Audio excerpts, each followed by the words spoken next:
Have you ever wondered where we get our standards of beauty?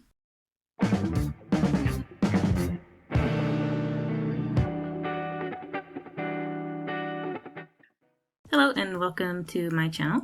Basically, on this channel I make videos that are geared towards Japanese learners of English, but anybody can find the topic useful or helpful depending on the video. So let's get right into it. Today I'd like to talk about ideas of beauty and where they come from. The context I want to talk about it in is, how can I put this? Differences between maybe Western ideals of beauty and Eastern ideas of beauty. There are a lot of things that coincide. We have a standard, I think, that is generally universal. But when we set this standard, what exactly are we basing it off of? When I was younger, I watched a kind of documentary, and it basically said that there are particular proportions that are generally found more beautiful than others. Also, because I studied art in school, I also understand the symmetry of a face, the fact that it's not symmetrical, but understanding, for example, we consider one eye, like that, these types of proportions, right? We know that not every human being will be fitting those types of proportions. How far the nose is down, how far the mouth is down, for example, and the fact that your entire head, your eye should be in the center of your head. There's some people who don't necessarily fit that. And yet for some of these people, they can still be considered beautiful. One of the things that I find very disheartening in terms of differences of what I experience when I'm in the States versus what I have experienced here in Asia is especially regarding eyes. So as you can see, I have double eyelid, and I was born with double eyelids, and that's just how my eyes are. And I think it's fine, but I don't find anything particularly alluring or appealing about that. And I don't really know that before I came to Japan, before I came to China, before I even visited South Korea, that it was a thing.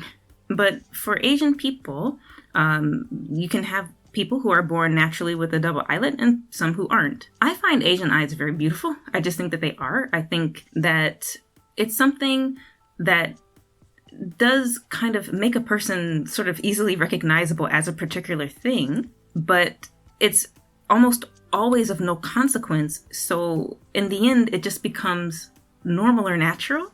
And I don't tend to think about it. So if someone were to ask, did that person have double eyelids? Did they not have double eyelids? I don't know. I wasn't really paying that close of attention. But maybe there was something else about their eyes that I liked. The color of their eyes, or the light in their eyes, or the depth or the intensity of their eyes, or something else. Even the general shape of the eyes. For example, because I like to draw, sometimes I draw Asian faces. And one thing I've noticed that I don't notice in other types of people's faces is that sometimes the eyelid can be very wide, especially right here. And it's something that I never would notice unless I'm trying to draw it, I think. But after that, I thought, oh my God, it's so beautiful. To me, it's one of the most beautiful things. I don't know why, but something about that to me is very alluring. There are other types of standards that are very interesting to me. I think that a person would have no trouble understanding that I'm black just by looking at my face, even if they couldn't see what my skin color was. And there are some things about Asian faces, for example, they tend to be a little like rounder, or they tend to be a little flatter. So like the nose will not protrude as much, typically, generally. And it's interesting to see these types of differences. But of course, we have our ideas of what is supposed to be beautiful. So for example, a longer nose or a thinner nose, a nose that isn't too flat, for example, a nose that isn't too wide, for example. I think that there's a lot to enjoy in humans, just generally. I appreciate uniqueness in people. So if I can see something about them that stands out, it makes them different from other people, that will be the thing that appeals to me. And I don't often look at other people and think, I wish I had that. I think I have basically a perfect face. It doesn't mean I think that I'm the most beautiful person on the planet. But just like in terms of symmetry or in terms of proportions, for me, there doesn't appear to be anything that requires a change, because then I think you'd have to start changing everything in order to make it match again. Does that make sense? And so for Asian people, I feel very similarly about them, that they have really good like symmetry, like something about their faces tend to be very naturally appealing or attractive or beautiful, because I feel like I wouldn't change anything. It just seems like a perfect package. But on the other hand, people will look at themselves and they will think, I wish this was different, or I wish that was different. And I think, why? Why? They want to get the double eyelid surgery. Why? I feel your face is perfect the way that it is. Please, just, I would hope that they would appreciate their natural beauty more.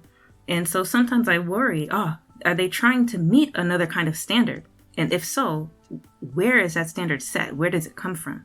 On the other hand, do they truly just feel this way for themselves without much external influence, without much external pressure? So I guess that's the kind of question that I'd like to pose in this video. When you look at yourself and you consider yourself beautiful, do you think you consider yourself beautiful because of an internal voice? The internal voice says, what I'm looking at, I wouldn't change for the world. What I'm looking at is suits me and is fine for me. That's how I feel about myself. Or on the other hand, when you look at yourself, do you think I'm beautiful because of the impression that I give other people? Other people will look at me and think, oh, wow, and then that makes me understand that I'm beautiful. And so now I feel that I'm beautiful because other people have validated that for me.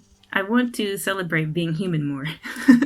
So I hope that people can be more happy to be themselves and be more happy to embrace their inner beauty and their outer beauty.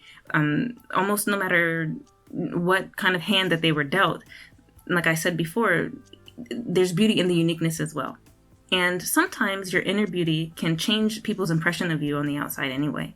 If you're very beautiful on the inside, I think beauty is a very deep topic, but I'll go ahead and stop the video there for today. Please do let me know your impression, your ideas, if you agree or disagree in the comments section below. I'd like to thank you so much for watching this video, and I hope to see you again in another one. Peace.